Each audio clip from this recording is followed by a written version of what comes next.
वैज्ञानिकों के द्वारा ऊर्जा के नए नए विकल्प लगातार खोजे जाते रहे हैं। पिछले दिनों कोयले की कमी से बिजली की समस्या देश भर में उत्पन्न हुई और लोग परेशान भी हुए।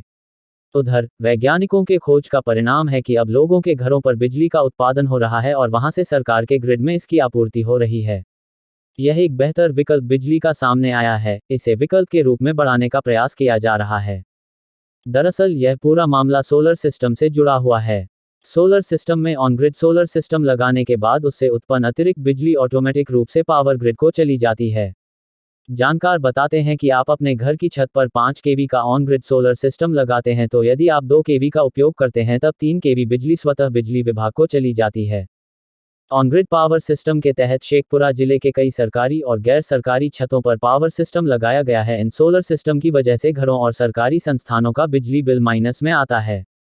शेखपुरा जिला के शेखोपुर असराय के व्यवसाय सुधीर कुमार ने पिछले साल ही सोलर सिस्टम अपने घर में लगाया। सरकार से इस पर 60% अनुदान भी मिला। 51,000 रुपये का खर्च आया। अब सुधीर कुमार के घर का बिजली बिल पिछले 1 साल से 0 आया है। सुधीर कुमार कहते हैं कि उनके घर में एसी, फ्रिज, पंखा सभी इलेक्ट्रॉनिक के समान उपयोग में हो रहे हैं परंतु बिजली का बिल नहीं आ रहा। इसी तरह का सोलर सिस्टम बरबीघा के कन्या पाठशाला स्कूल में भी लगाया गया है। यहाँ के प्रधानाध्यापक विनोद कुमार कहते हैं कि 6 महीने से स्कूल का बिजली बिल शून्य आ रहा है और किसी तरह का कोई खर्चा नहीं है। पिछले महीने उनके स्कूल का बिजली बिल -6,800 आया है। मतलब कि बिजली विभाग के यहाँ है उनका पैसा जमा हो गया है। उधर इस पावर सोलर सिस्टम के जानकार बाढ़ अनुमंडल में सहायक अभियंता अभिषेक राज की माने तो यह बेहतर विकल्प के रूप में काम करता है। पिछले साल अनुदान पर देने के लिए ऑनलाइन व्यवस्था की गई थी।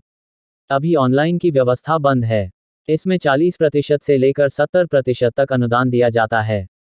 घरों और संस्थानों में कितना केवी बिजली की जरूरत है उस हिसाब से अनुदान की राशि और सिस्टम लगाया जाता है। कुछ दिनों में फिर से ऑनलाइन आवेदन की व्यवस्था शुरू की जाने वाली है। शेखपुरा जिला के कार्यपालक अभियंता आनंद प्रकाश ने बताया कि जिले में 2 दर्जन सरकारी संस्थानों और गैर सरकारी संस्थानों की छतों पर ऑन ग्रिड पावर सिस्टम लगा हुआ है, जिससे काफी राहत हो रही है। लोगों के बिजली बिल शून्य आ रहे हैं और अतिरिक्त उत्पन्न बिजली पावर ग्रिड में जा रही है।